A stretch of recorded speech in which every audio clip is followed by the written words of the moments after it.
हमारे संगठन के केंद्रीय पदाधिकारी, प्रमंडल पदाधिकारी, जिला पदाधिकारी, प्रखंड एवं पंचायत के पदाधिकारी एवं सदस्यगण, उपस्थित तमाम लोकतंत्र के चौथे स्तंभ मीडिया कर्मी, print media, digital media, electronics media तथा अन्य मीडिया के जितने भी स्रोत हैं और आने वाले तमाम साथी, सभी को जोहार करते हैं, नमस्कार करते हैं, अभिनंदन करते हैं। सबाई को जोहार जनाएं, आशा रखें सबाई भालो अच्छे।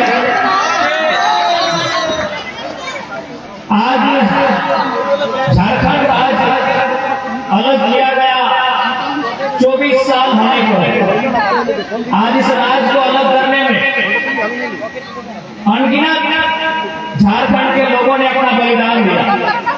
चाहे आदिकाल में बिरसा मुंडा की बात करें, तिलका मांझी फोटो और रघुनाथ महतो की बात करें, शेख बिहारी की बात करें, ये झारखंड राज्य को अलग करने में जयपाल सिंह मुंडा, विनोद बिहारी, सिद्धू सोरेन या निर्मल महतो, सुनील महतो की बात करें। जब से इतिहास को हम लोग जान रहे हैं, इतिहास को हम लोग पढ़ रहे हैं, इतिहास को हम लोग समझ रहे हैं, तब से लगातार हमारे लोग गई, ताकि लोग नहीं चाहते हैं कि झारखंड के भूभाग में रहने वाले लोगों को एक अधिकार मिले। आज झारखंड जो हमारे राज्य का नाम है जो हमारे राज्य का झारखंड, झारखंड और वाली झारखंड मूल समस्या झाड़ यानी जंगल, जंगल यानी कि दृश्य आप देख रहे हैं, एक तरफ सारांडा का जंगल, दूसरी ओर तलवा का पहाड़, कहीं पारासनाथ, कहीं झुमरा, कहीं लोगों बाबा का पहाड़, ये झारखंड की पहचान है। झाड़ यानी जंगल, झाड़ यानी पहाड़, ये झारखंड है। और खंड यानी खंड की जमीन का टुकड़ा, ये भूभाग, ये मिट्टी, जिस मिट्टी में आप और हम बैठे हैं, ये मिट्टी जिस मिट्टी में हमारे बैठे हैं, ये मिट्टी जिसमें एक दिन हमको दफन हो जाना है। खंड का मतलब होता है जमीन का टुकड़ा, यही झारखंड है। झाड़ यानी पहाड़ और खंड यानी जमीन, जंगल और जमीन, उसी के अर्थ को झारखंड कहते हैं। लेकिन आज नजर उठा के देखिए, आज नजर बढ़ा कर देखिए, आपकी नजर जहां पर जाएगी, आप जहां पर देख सकते हैं, कोयलांचल के धनबाद बोकारो से लेकर रांची के एचईसी हिंडाल्को तक, वहां से लेकर आपको गमरिया आदिपुर से लेकर टाटा के साथी मानगो तक, आप जहां पर नजर बढ़ा कर देखेंगे, हर जगह हमारे जंगलों को खत्म किया जा रहा है, हमारी जमीनों को खत्म किया जा रहा है। और जिस दिन हमारे जंगल और जमीन खत्म हो जाएंगे, हमारे रहने और ना रहने का कोई मतलब ही नहीं है।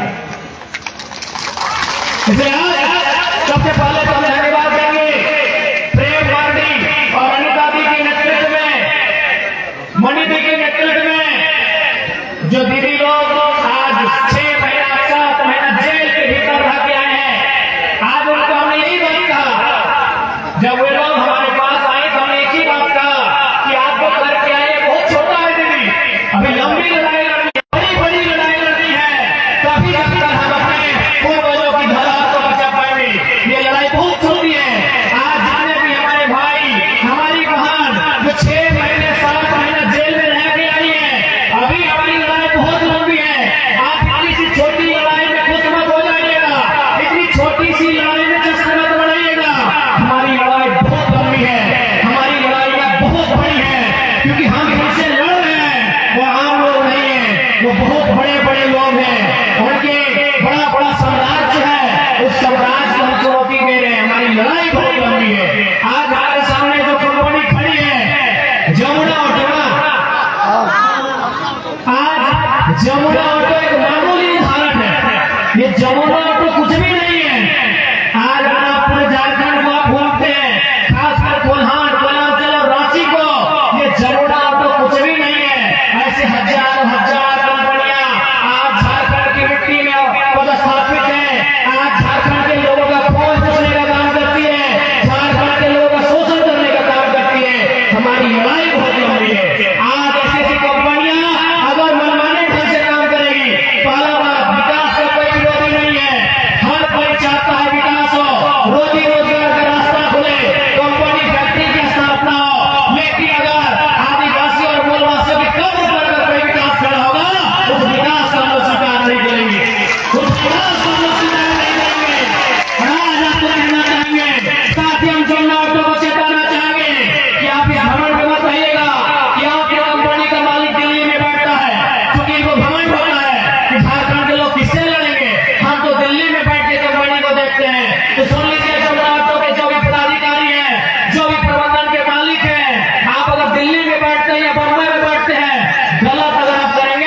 तो याद रखिएगा, इसी भारत की मिट्टी में एक बेटा पैदा हुआ था, उसका नाम उद्धव सिंह था। उसने जनरल डायर को लंदन में घुस के मारा था। याद रखिएगा, जमुना ऑटो के अगर प्रबंधन तक मेरी आवाज आ रही है, तो अगर आप इस घमंड में है कि आदिवासी मूलवासी आपका क्या बिगाड़ लेंगे, इनकी जिंदगी कीड़े मकोड़ों की तरह, अगर आप ऐसा सोचते हैं, आप ये भी सोचते हैं कि पुलिस को पैसा देके खरीद लेंगे, तो याद रखिएगा, इस भीड़ में अगर एक बेटा तैयार हुआ ना उद्धव सिंह बनने के लिए, तो आपको दिल्ली में घुसकर इंतजाम लेगा। इस बात को याद रखिएगा। बिल्कुल, आज मैं कुल्हाड़ की धरती से इस बात को साफ साफ कहना चाहूंगा। आज बेशक ये गांधी का देश है, इस देश को लोग कहते हैं ये महात्मा गांधी का देश है, लेकिन महात्मा गांधी को कोई नहीं मानता है। खासकर ये कंपनी के लोग नहीं मानते हैं, ये IAS IPS लोग नहीं मानते हैं, ये मिनिस्टर लोग नहीं मानते हैं महात्मा गांधी को, क्योंकि महात्मा गांधी का एक ही कथन था, resources are made for our need, not for our greed. यानी कि अगर कोई संसाधन है वो हम सबों के लिए है, एक व्यक्ति की जेब भरने के लिए नहीं है। खुद नहीं मानते हैं गांधी के विचारों को। इसलिए आज हमें लगता है कि गांधी के देश में युवाओं पर नई आंधी लेकर आना होगा, ऐसी आंधी लेकर आना होगा जिस आंधी में ऐसे बेईमान लोग जलकर खाक हो जाए। हमें ये तैयारी करनी होगी। आज हमें कहते हुए बड़ा दुख लगता है, आज केवल आजादी के समय ही नहीं, अलग झारखंड भी छोड़ दीजिए, अरे झारखंड अलग मिलने के बाद भी हमारी हत्याएं हुई है। उसका सबसे बड़ा प्रमाण 2007 है, जब हमारे अमर शहीद वीर सांसद सुनील महतो को फांसी दिया गया था। हम कहां, इस लोकतंत्र में हम अपने आप को कहां खोजेंगे? इस गांधी के देश में हम अपने आप को कहां खोजेंगे? हमारे लिए न्याय कहां है, आप ही बताइए। अरे अंग्रेजों के टाइम लड़ने से ये समझ में आता है, वो अंग्रेज लोग, वो गोरे लोग प्रदेश के विदेश के लोग थे, वो 7 समंदर पार से आए थे, वो हमारी भाषा नहीं समझते थे, वो हमारे जैसा कुछ भी नहीं जानते थे, लेकिन आजाद होने के बाद भी हमारी हत्याएं हुई। अरे आजाद तो छोड़ दीजिए, झारखंड राज्य 2000 में बना है, झारखंड राज्य अलग होने के बाद भी हमारी हत्या हुई, और हत्या किसी इज्ञ तुज्ञ की नहीं हुई, किसी मामूली व्यक्ति की नहीं हुई। इस जमशेदपुर के, इस कोल्हान के एक वीर, एक बब्बर से सुनील महतो की हत्या हुई। अब एक गोली नहीं, 12 गोलियां दागा गया। अब बताइए, ऐसी परिस्थिति में हम न्याय कहां खोलेंगे? हम किस सरकारी दफ्तर में माथा टेकेंगे, आप ही बताइए। किसी की हैसियत है हमारे साथ न्याय करने का? किस IAS IPS का हैसियत है हमारे साथ न्याय करने का? जब हमारे सांसद की हत्या हो जाती है, मेंबर ऑफ पार्लियामेंट को मार दिया जाता है, तो हम कहां न्याय मांगेंगे? बताइए, आप ही बताइए झारखंड वासियों, बताइए हम कहां न्याय मांगेंगे? किस चौखट में हम न्याय मांगेंगे? किस मंत्री के सामने अपना सर झुकाएंगे? हम कहां न्याय मांगेंगे? हमारे साथ न्याय हो जब संसद को लोग ये नहीं गिनते हैं, 12 गोलियों से उनकी हत्या हो जाती है, हम कहां जाएंगे? आम व्यक्ति हैं हम, बड़ी मुश्किल से दिन भर में रोजी रोजगार करते हैं, तो परिवार का भरण पोषण करते हैं। हम आम व्यक्ति हैं, हम सताए हुए लोग हैं, हम ठगे गए लोग हैं। हम किसके पास जाए फरियाद ले? किस दरबार में जाए हम अपनी फरियाद लेके कि एक फरियादी आया है, उस फरियादी की समस्या क्या है, उसका समाधान कौन करेगा? आप ही बताइए, कौन करेगा हमारी समस्याओं का समाधान? कौन करेगा हमारे साथ न्याय? आज जो अन्याय और जुल्म सितम हमारे साथ हो रहा है, इसका न्याय कौन करेगा? इसलिए आज हम इस बात को कहना होगा कि आज हमारी युवा पीढ़ी को एक बार फिर से एक लंबे आंदोलन के लिए, एक लंबी लड़ाई के लिए, एक लंबे संघर्ष के लिए अपने आप को तैयार करना होगा। अगर हम अपने आप को तैयार करते हैं तो एक दिन निश्चय हमारी जीत होगी। आज जो हम इतना कर पा रहे हैं, आज जो इतना हम उनके सामने आंख से आंख मिलाकर भिड़ पा रहे हैं, तो कहीं ना कहीं हमारे पूर्वजों ने हिम्मत दिखाया। अगर हमारे पूर्वज हिम्मत नहीं दिखाते, अगर हमारे पूर्वज इनसे लड़ाइयां नहीं लड़ते, तो आज और हम आप गुलामों की भांति अपना जीवन व्यतीत कर रहे होते। लेकिन आज हम इनसे आंख मिलाते हैं, हम जेल जाने से नहीं घबराते हैं, कारण हमारे पूर्वज लड़े थे। इसलिए आज फिर से समय की मांग है कि अगर आज हम लड़े और लड़ते लड़ते अगर मर भी गए, तो आने वाली पीढ़ी बदला लेने का साहस करेगी। लेकिन आज अगर लड़ते लड़ते हमने घुटने टेक दिए तो आने वाली पीढ़ी गुलाम पैदा होगी। अभी हमको और आपको तय करना है कि हमारी आने वाली पीढ़ी गुलामी की जंजीरों में पले या आजाद हवा में सांस ले। कि हमें और आपको तय करना है कि हमारी आने वाली पीढ़ी का भविष्य क्या होगा। नहीं बताइए, आज आप पूरे झारखंड में बेशक 24 जिला है, लेकिन आज भी जिन्होंने झारखंड आंदोलन को नजदीक से देखा है, जिन्होंने झारखंड आंदोलन पर किताबें लिखी है, जो झारखंड आंदोलन को समझते हैं, उनसे पूछिएगा, वो एक ही लाइन कहेंगे, असल में आंदोलन वलांचल और कोल्हान में ही हुआ। बाकी बहुत सारे क्षेत्र हैं जिनको गिफ्ट में राज्य मिला है, बुरा मत मानिएगा। बहुत सारे हमारे जिले हैं जिनको उपहार में झारखंड मिला है, लेकिन असल लड़ाई कोयलांचल और कोल्हान, क्योंकि शोषण वहां था। यहाँ स्वर्ण रेखा की नदी है तो वहां दामोदर नदी है, और नदी का मतलब कंपनी का जगह, कंपनी गजाल में नहीं लगती है, कंपनी मरुस्थल में नहीं लगती है, कंपनी नदी के किनारे स्थापित होती है। तो यहाँ थी स्वर्ण रेखा नदी और धनबाद बोकारो में थी दामोदर नदी। यानी जो लोग बड़े बड़े सेठ लोग जिनकी नजर थी हमारी धरती पर, उन्हें दो जगह बहुत भाया, एक स्वर्ण रेखा नदी का किनारा और दूसरा दामोदर नदी का किनारा। आज अगर अन्याय की बात करें तो ही अगर सबसे ज्यादा है तो स्वर्ण रेखा नदी का किनारा और दूसरा दामोदर नदी का किनारा। इसलिए आज हमें ऐसा फिर लगता है कि अलग झारखंड में आज 24 वर्ष हो गए अलग झारखंड का, लेकिन आज भी हमारे लोगों के पास अधिकार नहीं है। अभी एक दीदी आई थी, वो पीजीटी का किस्सा सुना रही थी, कोई जेएसएससी का किस्सा सुनाता है, कोई जेपीएससी का किस्सा सुनाता है। बताइए झारखंड किसके लिए बना? आप ही बताइए कि झारखंड राज्य को अलग क्यों किया गया था? आखिर अलग होने का क्या जरूरत थी? हमारे वीरों को अपने रक्त की आहुति देने की, अपने गर्दन तक कटाने की आखिर क्या जरूरत थी? अभी बताइए, आखिर हमने अलग झारखंड क्यों लिया? हम बिहार राज्य में हुआ करते थे, उससे पहले हम बंगाल के साथ, उड़ीसा के साथ एक साथ रहा करते थे। आखिर क्या जरूरत थी हमें अलग झारखंड बनाने की?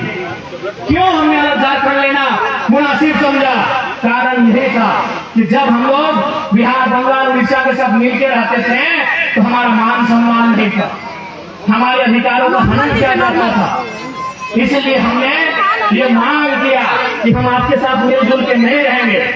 आप अपनी एक बॉर्डर रेखा बनाइए, आप अपनी एक बाउंड्री वॉल बनाइए और उस वॉल के बाहर आप आइए। हमें हमारा अलग झारखंड राज्य चाहिए। आज हमने अलग झारखंड राज्य नक्शे से ले लिया।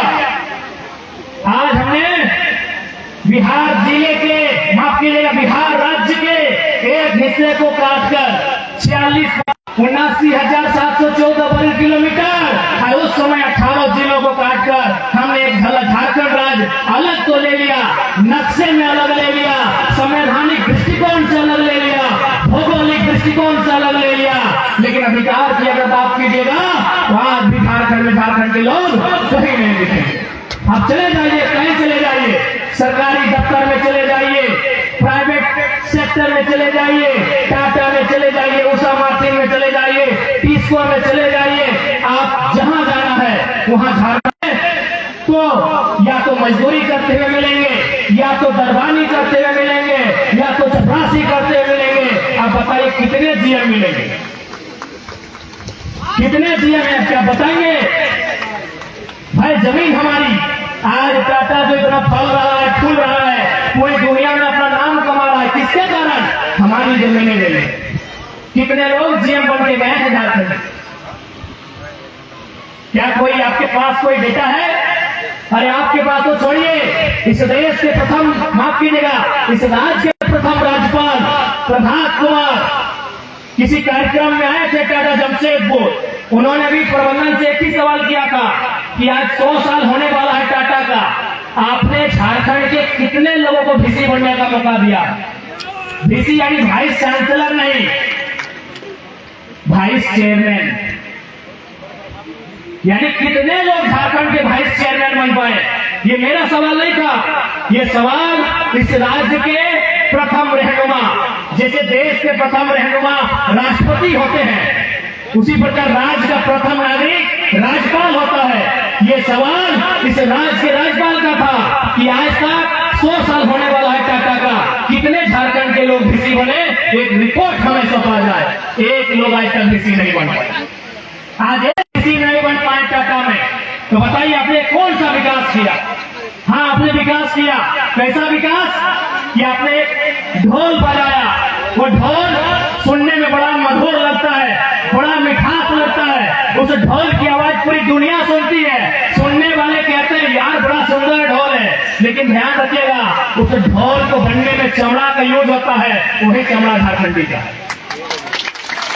इसके बाहर आपने कुछ नहीं किया है, इसके बाहर आपने कुछ नहीं किया है। हाँ, आपका काम यूपी वालों को अच्छा लगेगा, एक बित्ता जमीन नहीं गया है तो यूपी वाले आपकी तारीफ करेंगे तो यहाँ कमाई कर रहे हैं। आपका तारीफ बिहार वाले भी करेंगे, टाटा अच्छा है, एक बित्ता जमीन नहीं गया है, एक आदमी का मर्डर नहीं हुआ है उनका, वो तारीफ करेंगे। आपका तारीफ उड़ीसा वाले और बंगाल वाले भी करेंगे, क्या कि एक बित्ता जमीन नहीं गया है। झारखंडियों से पूछिए टाटा कैसा है, तो एक ही लाइन कहेगा, बेशक उसने दुनिया में नाम कमाया और नोट भी छापा है, लेकिन हमारी लाशों के ढेर पे छापा। तो आज हम यही कहने आए हैं, आज हम यही कहने आए हैं, हिम्मत मत हारिएगा।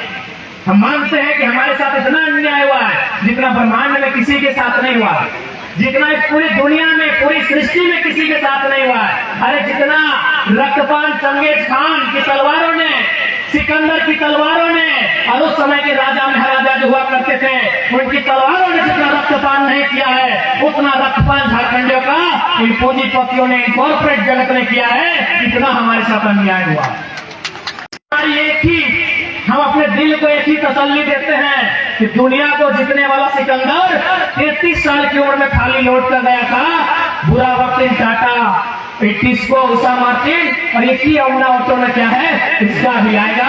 हम उस इंतजार में बैठे हैं, हम उस इंतजार में बैठे हैं। आज जो IAS IPS हमसे आंख दिखा के बात कर रहे हैं, एक दिन उनकी वर्दी की गर्दी भी थमेगी। हम उस इंतजार में बैठे हैं। बिल्कुल हौसला देकर जाइएगा अपने आने वाली पीढ़ी से। यहाँ जीने के लिए कोई नहीं आया है, यहाँ कोई अमृत पान करके नहीं आया है।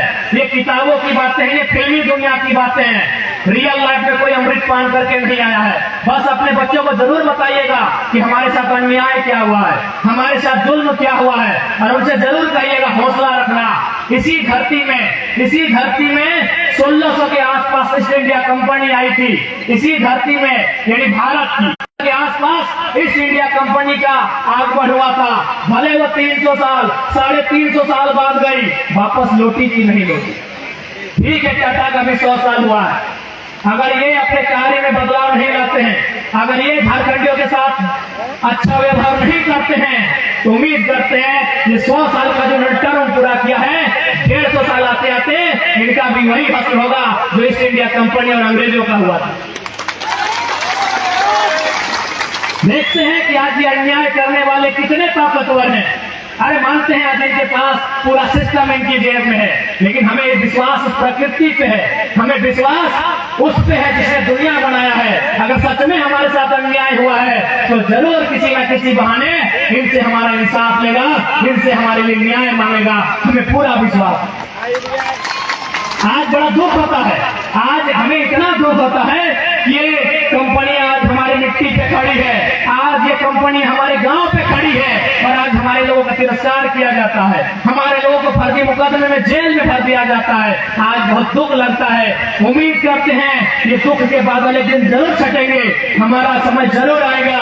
उस दिन के लिए हमें मेहनत करना होगा, हमें संघर्ष करना होगा, और हमें इंतजार भी करना होगा, इंतजार करना होगा उस दिन का। समय ताकतवर होता है, हम और आप ताकतवर नहीं होते हैं। हमारा समय आज बुरा है, हम मानते हैं आज हम बदनसीब हैं, आज हमसे लाचार बेबस शायद दुनिया में कोई होगा कि आज हमारे गांव उजड़ गए, हमारे खेत खलिहान उजड़ गए, आज कंपनी का धुआं हमको मिला, उस धुएं से बीमारी हमको मिली, और आज नोट छापने का काम पूरे इंडिया के लोगों ने किया, और बदले में आज भी हमारे लोग भूख से मर रहे हैं। तो जरूर हमारे साथ अन्याय होगा, उसके लिए हमें पहल करनी होगी, उसके लिए हमें एकजुट होना होगा, उसके लिए हमें संगठित होना होगा, उसके लिए हमें अपनी लड़ाई लड़नी लड़नी होगी, और लड़ाई तब तक लड़ेंगे जब तक हमारे लिए एक नया सवेरा नहीं आएगा, तब तक हम ये लड़ाई लड़ेंगे। इस बात के लिए प्रधान वासियों को तैयार रहना होगा। क्या आप तैयार हैं? क्या आप तैयार हैं? लड़ाई लंबी होगी, क्योंकि इन्होंने निर्मल महतो जैसे बब्बर शेर के सीने में गोली डाल। निर्मल महतो यानी झारखंड का सबसे बड़ा लीडर उस समय का, बड़ा लीडर यानी सबसे बड़ी पार्टी उस समय की झारखंड मुक्ति मोर्चा, आज भी सबसे बड़ी पार्टी झारखंड मुक्ति मोर्चा झारखंड की, और उस पार्टी का सेंट्रल प्रेसिडेंट, उस पार्टी का केंद्रीय अध्यक्ष कौन? निर्मल महतो। उस शख्स को मारने में इन्होंने देर नहीं किया, तो हमारी जाति भी साथ किया। इसलिए लंबी लड़ाई है, ये संघर्ष लंबा है। आज हमें एकजुटता का परिचय देना होगा, आज हमें मजबूती के साथ लड़ना होगा, और यकीन मानिए अगर आज हम लड़ेंगे ना तो कम से कम आने वाली पीढ़ी के पास कुछ तो बचेगा। आज अगर हम नहीं लड़े तो आज जिस प्रकार इन्होंने हमारे घरों को घेर लिया है जैसे इनके बाप का है,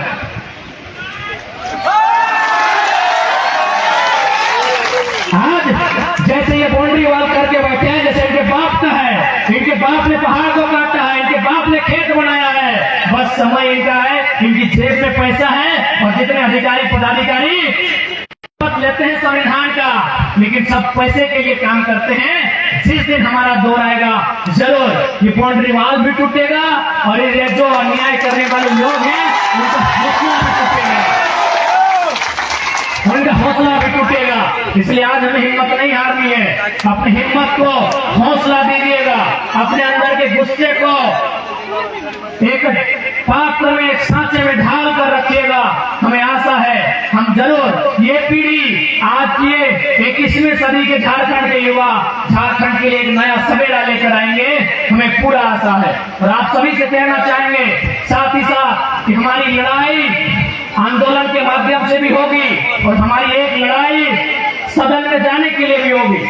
हालांकि हम लोग लोकसभा का चुनाव हार गए, कोई बात नहीं, लेकिन हमने एक बात कहा था कि याद रखना गालिब, अगर आप जीत भी गए और हम हार भी गए तो हमारे हार के चर्चे आपके जीत से ज्यादा होंगे। और हुआ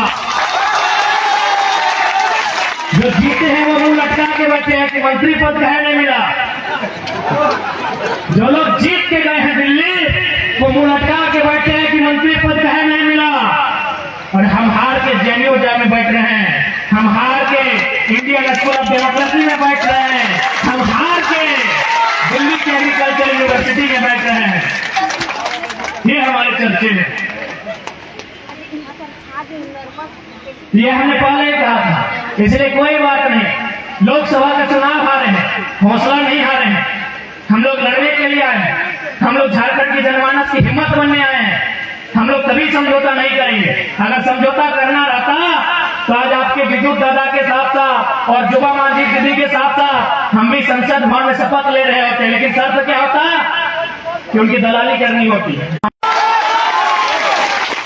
हमें दोनों पार्टियों ने, यानी जिस पार्टी से विद्युत दादा जीत के सांसद बने और जिस पार्टी से जुबा मांझी दीदी जीत के सांसद बनी, दोनों पार्टियों ने हमें ऑफर किया था कि आप सीट चयन कीजिए, आप गिरिडीह से लड़ेंगे, आप रांची से लड़ेंगे, धनबाद से लड़ेंगे, 3-3 सीट हमें ऑफर किया गया था कि आप लड़िए, हमारी पार्टी से लड़िए, आप पे हम लोग करोड़ों रुपया खर्चा करेंगे, आपको हेलीकॉप्टर भी देंगे, कितना दिन स्कॉर्पियो में चलिएगा।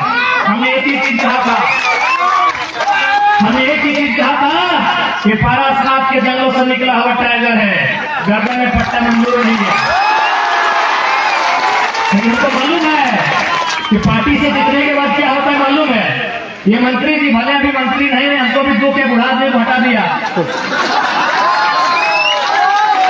हमको भी दो के बुढ़ाई समय में चाचा नहीं करना चाहिए, जो ऊपर से चाचा चाचा बोलते हैं, चाचा के साथ भतीजा ने खेला कर दिया है।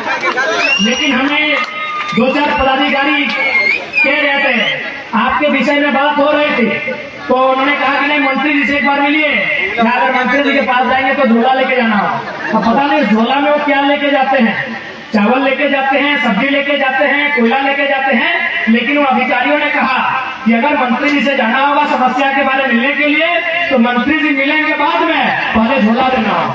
अब पता नहीं झोले में क्या होता है, तो यही हाल हमारा होता, यही हाल हमारा होता। अगर हम सांसद बन भी जाते जाते हैं, MP आज अगर बंटी जाते हैं बीजेपी कांग्रेस जेएमएम आजसू में जाके, तो यही हाल हमारा होता।